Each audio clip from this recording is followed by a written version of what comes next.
भेट दिली गडाला? पुणे. पुण्यावरून आले तुम्ही? बर. याच्या अगोदर कोणत्या गडाला भेट दिली?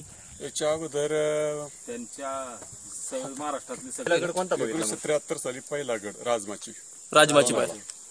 आतापर्यंतचा अनुभव तुमचा कसा आहे किल्ले बघण्याचा वगैरे? किल्ले बघण्याचा अनुभव चांगला आहे. फक्त वृक्षतोड जी आहे ना ती कमी होली पाहिजे आणि वसाव किल्ले केले पाहिजे. वसाव काय संदेश द्याल? तरुणांना सांगणार की आता फिरला नाही तर कधीच फिरता येणार नाही.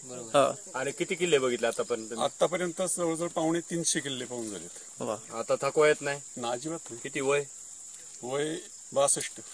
या किल्ल्याबद्दल काय सांगाल? किल्ला सुंदर बांधणीचा आहे. अतिशय आखीवरीखीव रचना आहे. किल्ल्याचा दरवाजा वैशिष्ट्यपूर्ण आहे. किल्ल्याची जाण्याची वाट वैशिष्ट्यपूर्ण आहे, जी महाराष्ट्रात बहुतेक ठिकाणी सापडत नाही. पण याच्या पायऱ्या चांगल्या स्थितीत आहेत आणि किल्ल्यावर निवासाला जागा नाहीये. आणि काय इतिहास शिवछत्रपतीच्या बाबतीत या किल्ल्याचं महत्व? हा तसं लष्करी ठाणं म्हणून एवढाच त्याचा उपयोग आहे. त्याच्यावर फार मोठ्या लढा झालेले नाहीयेत. लष्करी ठाणं म्हणूनच त्याचा वापर झालेला आहे. चालेल. पाहिले आतापर्यंत? 15-20 पाहिले. अच्छा. आतापर्यंत 15-20 गड किल्ले बघितलेले आहेत. माझं वय आता 52 पूर्ण आहे. आम्ही बरेचसे ट्रेक केलेले आहेत आणि जर मनाची इच्छाशक्ती असेल तर जरूर तुम्ही तो ट्रेक करू शकतात. जरी शारीरिक क्षमता ही दुर्गम गोष्ट आहे.